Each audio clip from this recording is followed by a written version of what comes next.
You're probably wondering why I'm uploading on a day when I usually don't. Welcome back to the Coding Fanatic YouTube channel. I'm your host Richard, and here at Coding Fanatic, I help new Android developers grow quickly. If that sounds like content that you are interested in, hit subscribe and turn on notifications, and join the mailing list at codingfanatic.com. You will be the first to know when new content like this is released each week. Road to Pro is a series about the road to becoming a professional. I go over some of the experiences I've had in the computer science industry, and I give you guys some advice based on things that I did, as well as some lessons that I learned along the way. This week's video was inspired by a post I saw on Twitter where someone brought up a point about management and a system of trust. They pretty much said that if a manager does not have any faith in you, that you should believe them and keep it moving. Go find a new job. And I wanted to share a story that I have that reflects this very mantra. A while back, I worked on a contract gig with a team to complete a project for this company. While I was on this team, I worked alongside them to finish the project, but I didn't exactly follow the company's guidelines on how to get it done. Now, at the time, I believed that as long as I get my work done, who cares? I mean, this was a pretty big break for me in terms of the position and the salary. So I figured I'll do how I feel like doing it. As long as I get the job done, we're only here for a few months anyway. Who gives a crap, right? Let's just knock it out the park, get paid, and go home. This attitude might work in some spaces, but it was not well received at all. And best believe I heard about it. The team lead caught wind of what was going on, and they decided that it was time for us to have a little chit chat. The team lead was not at all pleased with my work. And while she didn't say anything in the beginning or the middle, towards the end of the project, she came at me guns blazing, and she let me know that, what I did was not cool. She really let me have it for not doing things the right way, but at the time, this was a while back, years ago. I was younger and I didn't have the experience and acumen that I do now. So, I'm not perfect and I still make mistakes now, but at least I make new and better mistakes now than I did back then. But that being said, I listened to her, and then at the end of it, I let her know that, hey, I know that I messed up. I apologize for what I did, and I am ready to do this thing by the books. I was ready to do it by the guidelines that we set on day one, not take any shortcuts or anything like that, because I was serious about contributing to the team. I just wanted to do it my way. But once I got caught doing it my way, I said, all right, you got me, you got me good. Let's do it your way now. I'm down, and whatever consequence there is, I was ready to face it. Something that I've learned over the years is never to explain. When you find yourself in sort of like a tough situation, you don't explain. Now, even back then, I had this idea. But this experience in particular taught me to modify it and make it even stronger. John Sonmez from Bulldog Mindset and Simple Programmer, he has I'll put a description or link right here. He has a really good video about this, and this is actually what got me to stop doing this. But anyway, my point is that you don't explain. If you made a mistake, you apologize for it, and you figure out how to move forward. Any consequences or whatever, hey, deal with it. But once you start getting into the whole explanation process, now it's like you're trying to avoid the consequence, right? So think about, like, if you ever got in trouble for fighting in school and the principal asks you what happened, you could say, oh, well, this kid was beating up another kid and I jumped in to help out because that kid was smaller or whatever, blah blah blah blah. I mean, it's like you're trying to stay out of trouble by doing that. If the school says no fighting, no fighting. That's point blank period. You get suspended or you get written, ISS or whatever. It is what it is. But by trying to explain, it's like it gives off this air of I can get around this. I can get away from any type of punishment. You don't punish me. This is the reason why I did it. So now you see my perspective and you'll take it easy on me. But in the professional world, it's about, hey, this is the task at hand. Do it or don't do it. Do it the way I tell you to do it, or you're out.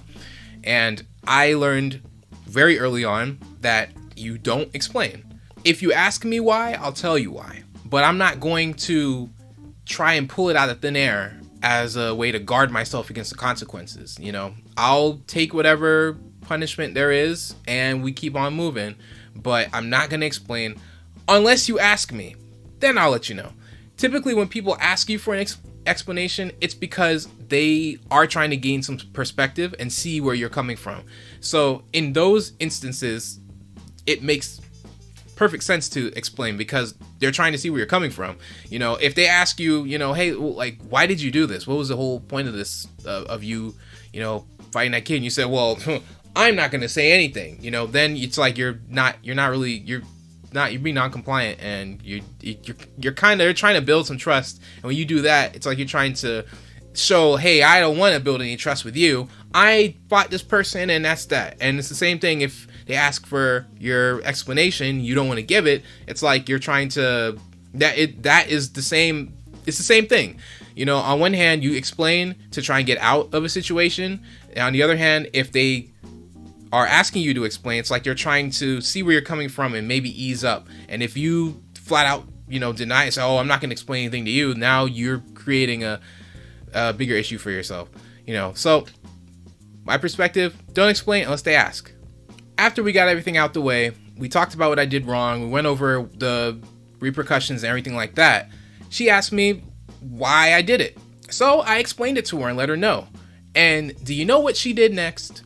That is no excuse. What you did was wrong. You broke the rules. You're not allowed to break the rules. And I told you what the guidelines were when we started this project. And you're no exception.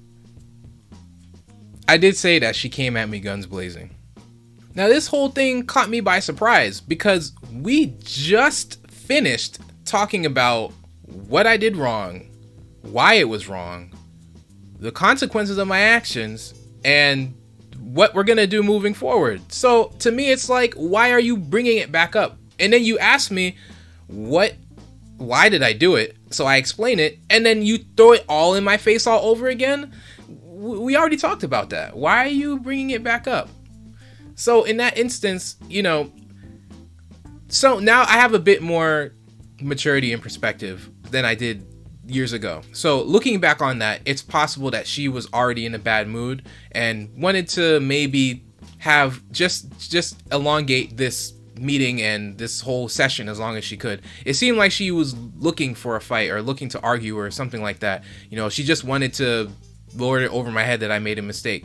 You know, in more professional instances where I've gotten in trouble for making a mistake or things like that, just talking about, like, not even just at work but in school, typically, you know, how I described it earlier is how it goes. You know, you just talk about what went wrong and what's going to happen moving forward and you move on. But, you know, she, for whatever reason, did not want to move on. Shortly after this meeting, we went to, there was another meeting following this where it was like a team birthday celebration. Someone had a birthday in the office, and someone on our team, had a birthday, and we all got together to do like a little mini celebration or something. So we're in the conference room, and, you know, we're doing a happy birthday or whatever, and I figured, all right, maybe this can help me kind of take my mind off of, you know, the meeting I just had.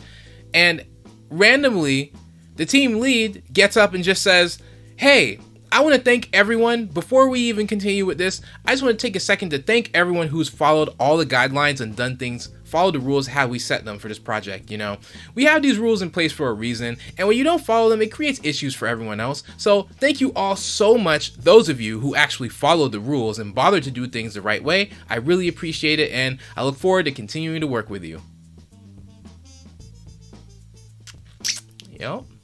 I was so mad at that whole thing. I mean, okay, sure, I did make a mistake, but to throw it in my face twice now, like, come on. This is what is this? Let's be fair. Let's really look at this. By now, the team already knows that I messed up. Yes, we got the work done, but I cut some corners that I shouldn't have. Everybody already knows what I did at this point. We don't even really have to go over it. And you're supposed to be you're the captain of the ship, right? You're supposed to be the captain. Then why are you singling me out of everybody and taking every opportunity to throw my mistakes in my face? I already told you that I recognized my errors and I was willing to do whatever, but it's like you just keep throwing it. And then again in the birthday party too, it's like, why would you do something like that? Come on, this is not how you form a strong team. That's not cool. So what did we learn from all of this? Well, for starters, if you are in a leadership role and someone makes a mistake, don't throw it in their face repeatedly, deal with it and move on to the next thing. If you find yourself on the other end of this and whoever is in charge does not trust you and they keep reminding you they don't trust you, man, get out of there. There's no reason to stay. Now, in my experience at that time, I was only a couple months in and I was afraid that it would create the feared resume gap and I would not be able to easily find another position because companies would look at that and say, oh, well, what do you mean you've been unemployed for the last 2 months and 2 weeks? And if I put it down on the resume, well, that would mean that now they're even more curious. Well, what do you mean you've been working the last 2 months and 2 weeks and you already want to leave? Well, how soon is it going to be before you leave this company? So I was nervous about how to proceed in terms of setting up my next opportunity. And that made me, I just didn't really know what else to do. So I stayed there and I endured it and thought maybe I could change some minds. Maybe eventually she would change her perception of me and, we can move forward as a team. It didn't happen. My advice now, man, to hell with all that, man. Do those applications, get your name out there, and try to find a new opportunity ASAP. You don't have to put them down on your resume. You don't have to, or you can if you want to. It doesn't matter.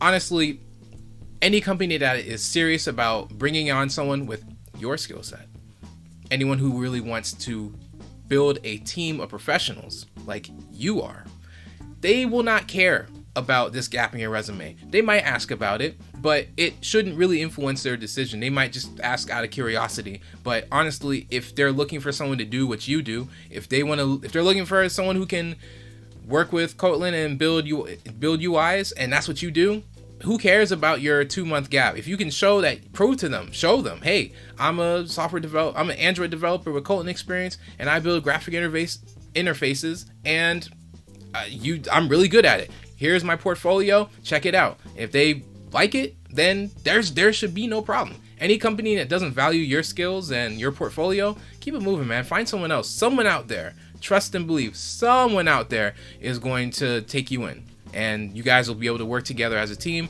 and get things done. If you find yourself in that position right now while you're watching this video and right now you're dealing with it, man, have faith in yourself, have faith in your skills, and start applying today. Don't wait another second longer. Don't do it. Start doing the applications, get your name out there, and bounce. The main creme de la creme, the ultimate lesson to take from all of this: never, ever, ever, ever explain. Don't do it.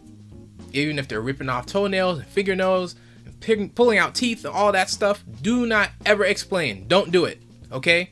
They might try to act like they're on your side or that they're trying to gain sympathy.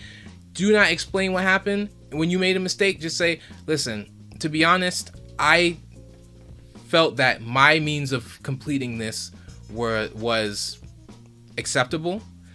I misunderstood the rules and I apologize. So I would like to continue I'd like to move forward and continue working with this team, but honestly, I made a mistake and it was wrong of me, and again, I apologize. Don't try to go into, oh well, at the time I was thinking of, don't do it. Do not ever explain. There will be many companies, there will be many mistakes and screw ups, and there's going to be many times where they ask you to explain, but there will be 0 explanations and only one of you. Thank you all again for tuning in to the Coding Fanatic YouTube channel. I'm your host, Richard. Again, you can follow me on social media in the links below and join the mailing list at codingfanatic.com. And also turn on notifications and hit like if you liked the video. If you didn't like the video, give me some feedback in the comment box below. But if you follow me on social media, join the mailing list, you'll know when new content like this comes out each week, and you'll be up on it before anybody else. So, all that being said, thank you guys again for tuning in, and I will see you all in the next one. Peace. You're probably wondering why I'm uploading on a day when I usually don't. Well, let me explain.